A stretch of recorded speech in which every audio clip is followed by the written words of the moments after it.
I'm Rick Ellis from All Your Screens, and I appreciate both of you doing this. Nice to meet you. Justine, you've been doing this a really long time, and I'm wondering what experiences of your past you bring into each project, because there are obviously some things that you know are going to be issues that you know you have to try and figure out along the way, and how does your experience help with that process?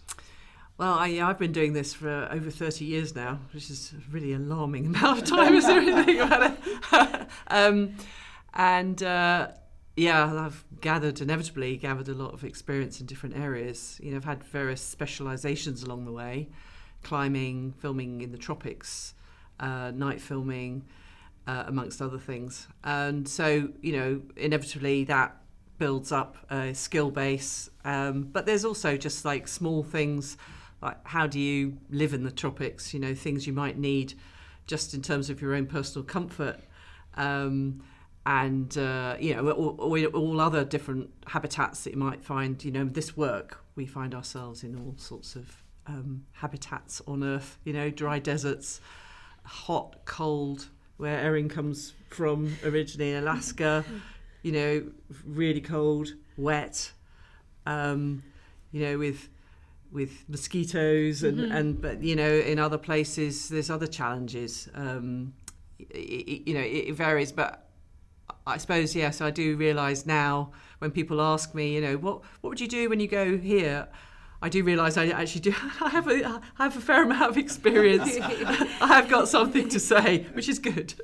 Well, Erin, any kind of project like this is really daunting because there's a lot of unpredictability. You're not dealing with human actors. There's you can't plan things. And how do you sort of approach that from a planning standpoint? Of when you're sitting down, you're getting ready to do this project.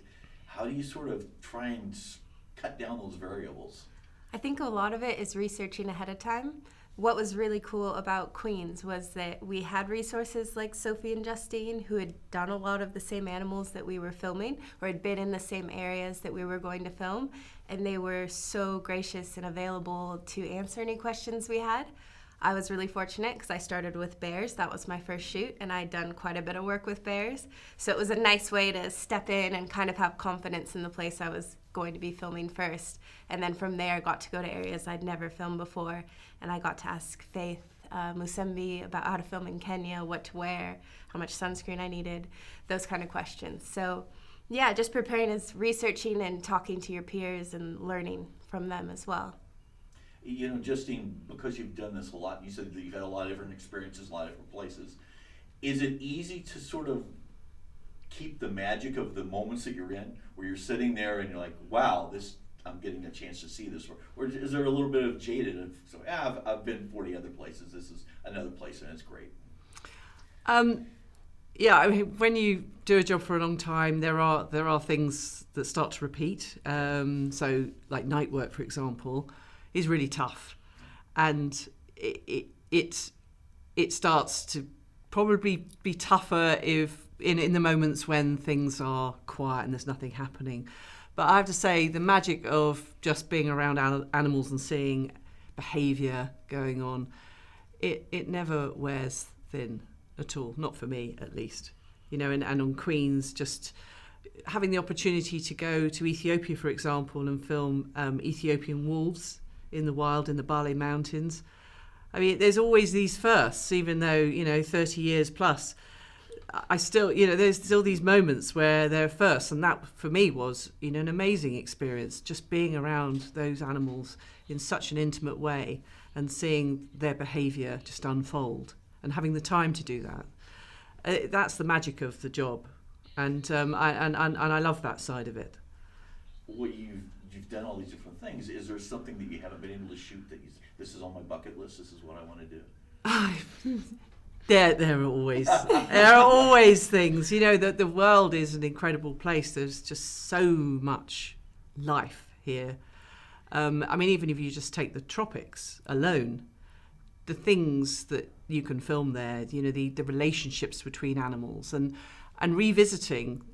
I'd love to go back and do a big number on gibbons again, for example. It's something I have filmed. It wouldn't be a new thing for me, but I just think that there's so much more to do with a complex animal like that. But there are loads. Yes, there's loads of. It's all unfinished business. There's so much to do. You were laughing too, Erin. And this is a really spectacular show. And I'm wondering, was there a moment or two where you were looking at footage and just thinking, wow, this is something that I was not expecting, and this is something that's incredibly special? Yeah, there was this moment. It was the very first moment with the baby elephant, and you had the moms and the grandmas and the aunties all wrapping their trunks around this little one that's just brand new in the world, and they make these deep rumbling noises, and you can actually feel it almost. It's just that really low noise, and I didn't know what to expect. I'd never filmed elephants before. Queens was my first opportunity to film elephants, and it completely, you just feel things you've never felt before. You're like, this is such a magic moment. Like, I feel so gracious to be able to be here. Well, I appreciate both of you doing this. It was really spectacular to watch, so I appreciate your time. Thank you so much. Thank you. Thanks.